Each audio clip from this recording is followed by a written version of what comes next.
What do you want for Christmas? Pose.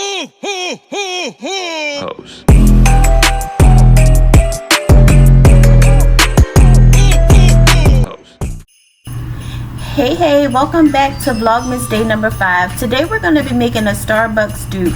We're going to make that yummy cheese Danish that you go into Starbucks and you pay about what, $4 or $5 for. We're going to make it at home and it's going to be delicious. So let's go. Right here I'm taking out the 2 sheets of the puff pastry. You want to make sure that this has been defrosted. If it's from frozen, you want to put it in the bottom of the refrigerator maybe the night before, and then you want to sit it on the counter for about 30 minutes before you're actually getting ready to make your recipe. So the measurements and the ingredients and all the instructions will be listed below. This recipe is really easy, guys, and it actually came out really good. It tastes like, to me, the Starbucks cheese Danish that you would get from the store. So as you can see, I'm rolling out the dough here. I'll have those measurements in the description bar below as well, but you just want to roll this out just a little bit, not too much. I'm taking my pizza cutter and I'm going to cut these into even squares so we can start creating our cheese Danishes. So I was able to get 6 Danishes out of these 2 sheets of dough. Right here I'm going to use the Baker's Joy to spray the pan here. You want to make sure you spray the pan because you don't want for these to stick. And so here I'm just placing 6 on this sheet, and then I'm going to place the rest on the other sheet. So the first ingredient you want to add to the bowl is your softened cream cheese. You want to make sure that this cream cheese is room temperature because this recipe will be very difficult if you are using the cream cheese straight from the refrigerator.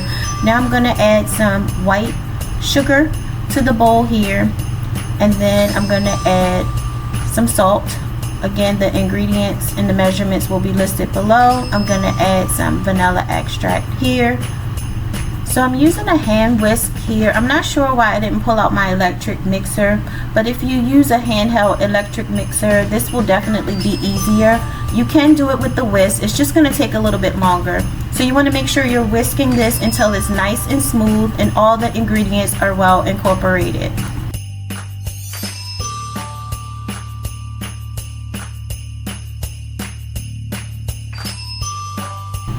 Once you're done whisking, you want to add all of the ingredients into a smaller bowl. As you can see, this is nice and creamy and smooth.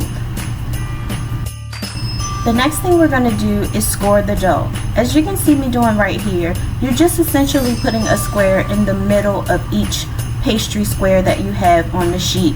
You want to leave about a ½ inch on each corner of the squares. So as you can see, I'm using a paring knife right here. Any small knife will do.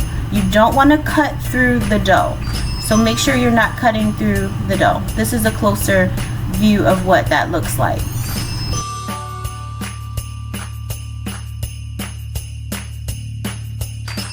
Next, I'm going to add a heaping tablespoon to start with on each one of these squares. So hey girl, hey, how are you guys doing? I hope everyone is having a good holiday season. I hope you are all healthy and enjoying yourself. Let me know what you're baking or cooking for the holiday season. I want to know. Comment below. So right here, I had to take a quick break to do some footage for my TikTok and my Instagram. Listen, I gotta do multitasking when it comes to this food content, guys.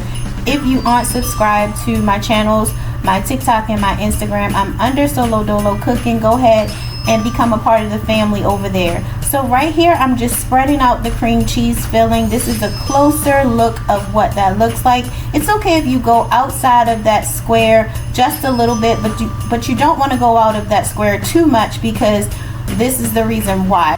You're going to lightly coat the perimeter of your pastry square with an egg wash, and this is just an egg yolk that I mix with a little bit of water. So you want to lightly brush each one of these squares on the edges with the egg wash, and this is what the end result looks like, guys, once you bake it in the oven. I will put those instructions again in the description bar, guys. This was so easy, and I'm telling you, to me it tastes just like Starbucks. And I made a dozen of these, guys, and I took them over to a family member's house and everyone seemed to enjoy them. Alright guys, so this is just a shot of me putting them on a cooling rack, just for a little bit so they can cool down. These actually keep very well in the refrigerator. I kept a couple of them in the microwave for a day or so, but I recommend, because of the dairy that's in there, that you keep them in a cool and dry place, or keep them in the refrigerator. I'm telling you guys, this is a great recipe. Make this recipe. Your family and your friends will love it. Alright guys, you guys stay healthy, stay blessed, and have a great holiday season. And just know that God definitely loves you, and I want you guys to take care. Come back tomorrow for Vlogmas day number 6. Happy holidays, guys.